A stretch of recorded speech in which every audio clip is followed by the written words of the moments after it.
You're listening to the N2K Space Network.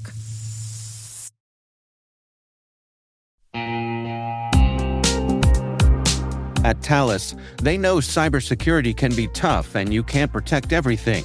But with Thales, you can secure what matters most. With Thales's industry-leading platforms, you can protect critical applications, data, and identities, anywhere and at scale with the highest ROI. That's why the most trusted brands and largest banks, retailers, and healthcare companies in the world rely on Thales to protect what matters most: applications, data, and identity. That's Thales. Thales. Learn more at thalesgroup.com/cyber.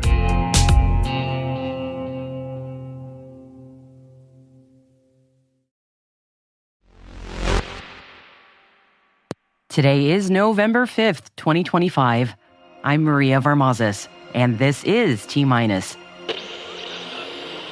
T-minus 20 seconds to LOS T-Drift. Go for deploy. Rock and roll. 5. ESA confirms the successful launch and deployment of the Sentinel-1D satellite via the Ariane 6. 4. SEALs SQ, WISE-Key, and the Swiss Armed Forces advance quantum-secure satellite communications. 3. China's Shenzhou 20 return mission is delayed after a suspected space debris impact. 2. U.S. President Trump renominates Jared Isaacman to lead NASA. 1. Google launches Project Suncatcher for space-based AI infrastructure.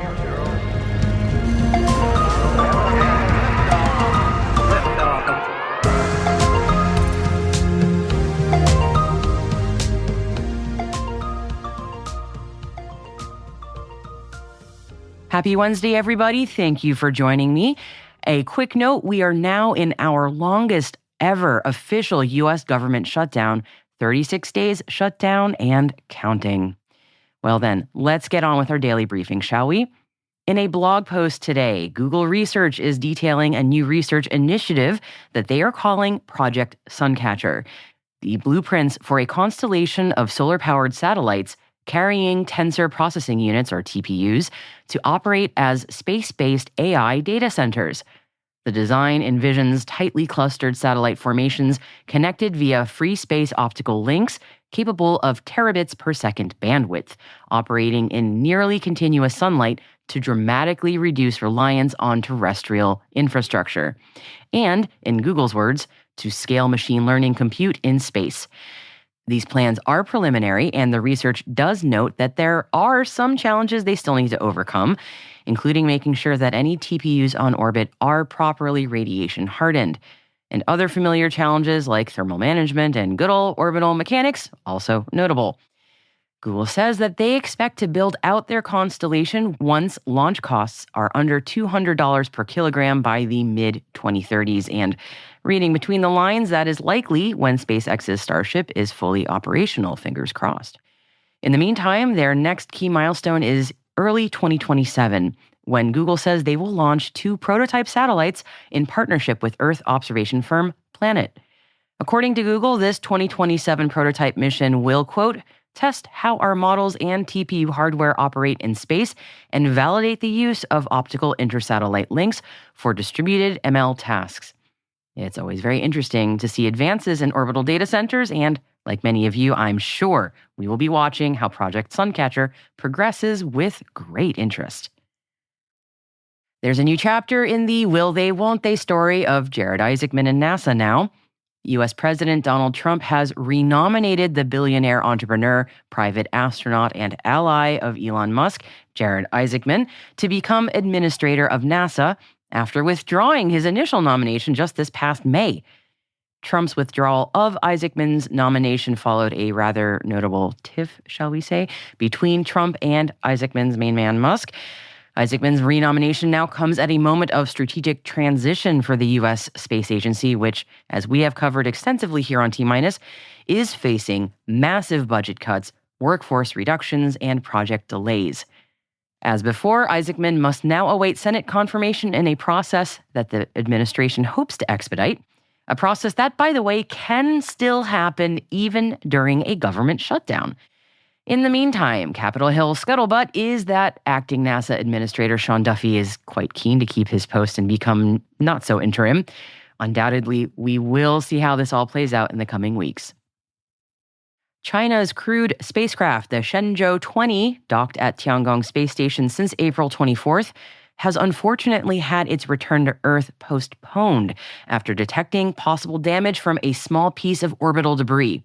The China Manned Space Agency issued a statement that a, quote, impact analysis and risk assessment are currently underway, and no new landing date has yet been provided. The extent of any damage is not public at this time, nor is it known when exactly the Shenzhou 20 was impacted by debris. That said, if the crew cannot return via the Shenzhou 20, the 21 just docked at Tiangong last week and can be used as a backup option. This is the first time a return trip from Tiangong has been delayed specifically by space debris impact. Swiss semiconductor company Seals SQ and its parent company WiseKey, which specializes in cybersecurity, AI, and IoT, have updated their multi-year collaboration with the Swiss Armed Forces to improve the security of satellite communication, specifically to use post-quantum end-to-end encrypted satellite communications. The partnership was initiated in 2022 and will now integrate Seal SQ's post-quantum semiconductors and WiseKey's Swiss root of trust to secure satellite-to-ground and inter-satellite links. According to the announcement, the work supports Switzerland's sovereign space and cyber defense goals and addresses vulnerabilities in conventional satellite backhaul systems. And in their announcement, they specifically cited the recent bombshell research by the University of Maryland and University of California, San Diego researchers about sensitive military and national security data being sent via satellite completely unencrypted and easily eavesdropped. And by the way, we covered that as our top story on our October 14th, 2025 show. Link is in the show notes if you need a refresher. All that said, deployment on these capabilities is still pending, following formal procurement procedures by the Swiss government and parliament.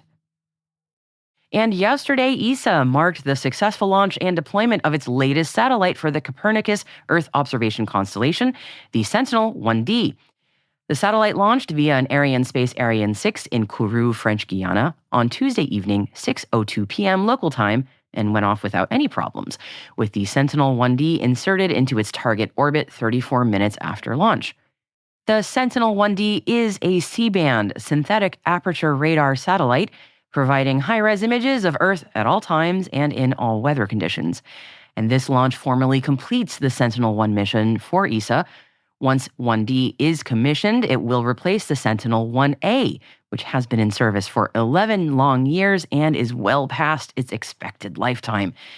And for those of us on the east coast of North America, that swirly pattern in the sky last night while walking your dog was indeed the Ariane 6 just doing its thing. So please inform your local Facebook groups, because if they were anything like mine, people were freaking out. And in a launch news footnote, as of the time of this recording, we are awaiting the latest Rocket Lab Electron launch from New Zealand with the mission The Nation God Navigates. This will be Rocket Lab's 6th launch for the Japanese satellite manufacturer and operator IQPS for their planned 36-satellite SAR constellation. This mission specifically will deploy the QPS SAR-14 satellite, nicknamed Yachihoko-1 for the Japanese god of nation building, in case you were wondering about that interesting mission name. I know I was.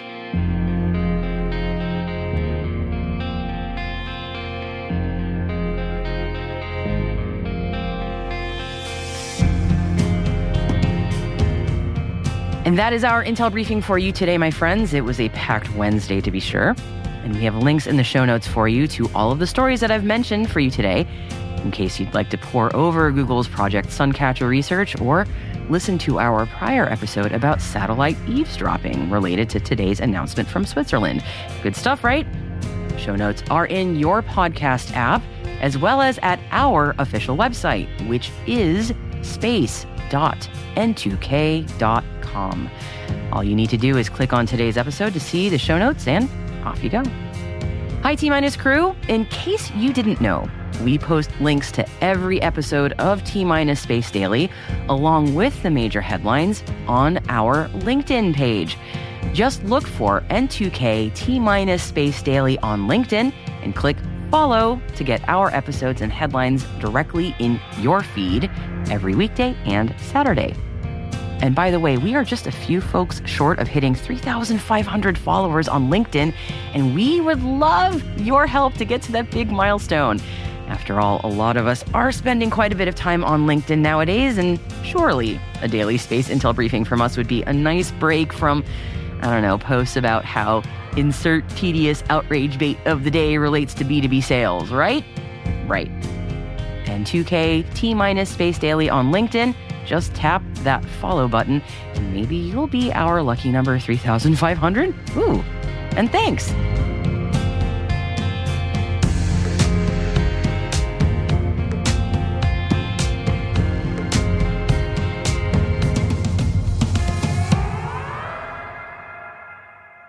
We'll be right back.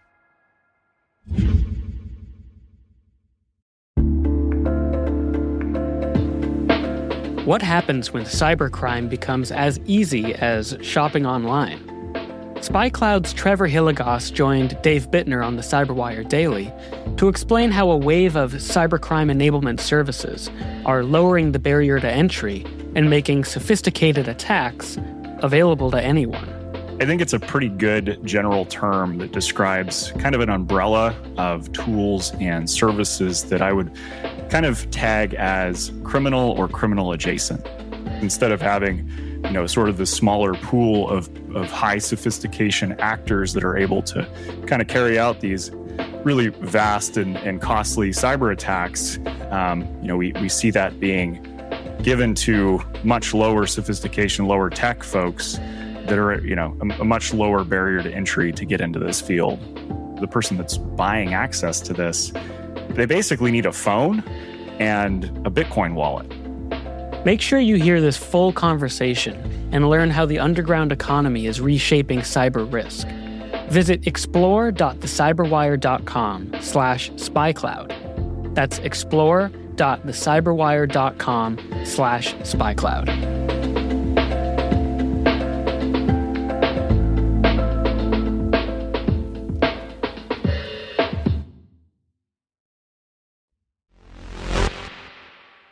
Welcome back. I was on stage at an event yesterday, the Cybersecurity Innovation Day held by our friends at Data Tribe, in fact, and I was holding it out for all things space at this very cybersecurity event. And my colleague, Dave Bittner, who was emceeing the panel I was on, asked me if I thought AI was a bubble. And as cynical as I personally might feel about AI at times, in the context of space, I'm actually pretty enthusiastic about its applications and possibilities. That said, I don't know about you, but I am seeing a lot of disinformation, and putting it as politely as I can, AI slop videos, putting a lot of mind-bogglingly wrong information out in the world, especially about space. Just the other day, in fact, I saw this viral video of, I'm quoting here, an asteroid slamming into the surface of the moon, complete with dramatic and completely impossible on the moon plumy mushroom clouds seen from Earth. Come on. And while it was immediately obvious to me, a lot of the comments I saw indicated that this video had a lot of people fooled that it was real. Unless those comments were AI too, possible. In any case, in the fight against nonsense, we're fighting for our life out there, people. So, I am happy to report that this bit of news I'm about to share with you, written by Daisy Dobrojevic at space.com, is most definitely legitimate and not AI slop. Hooray. 2 actual meteors slammed into the actual moon, and it was all captured live from Earth by Japanese astronomer Daiji Fuji. He filmed 2 bright flashes on the lunar night side on October 30th and November 1st, and those flashes were likely part of the torrid meteor shower. The impacts occurred near the Gassendi and Oceanus Procellarum regions and were caused by small meteoroids hitting the moon at approximately 60,000 miles per hour. One strike from one of the rocks, likely weighing a mere 0.2 kilograms, excavated a crater nearly 10 feet wide And that impact lasted, of course, only a fraction of a second.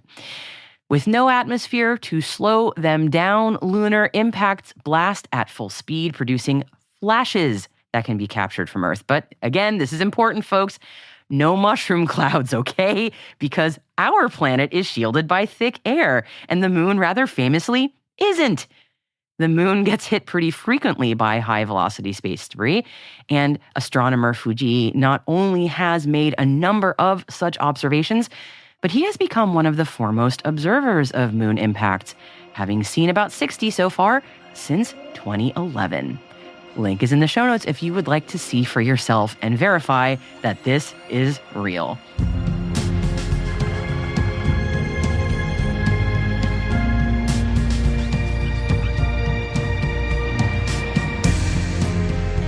And that is T-Minus, brought to you by N2K Cyberwire. We'd love to know what you think of this podcast. Your feedback ensures we deliver the insights that keep you a step ahead in the rapidly changing space industry. If you like the show, please share a rating and review in your podcast app. Please also fill out the survey in the show notes or send an email to space@n2k.com. We are proud that N2K Cyberwire is part of the daily routine of the most influential leaders and operators in the public and private sector, from the Fortune 500 to many of the world's preeminent intelligence and law enforcement agencies. N2K helps space and cybersecurity professionals grow, learn, and stay informed. As the nexus for discovery and connection, we bring you the people, the technology, and the ideas shaping the future of secure innovation. Learn how at n2k.com. N2K's senior producer is Alice Carruth. Our producer is Liz Stokes. We are mixed by Elliot Peltzman and Trey Hester, with original music by Elliot Peltzman.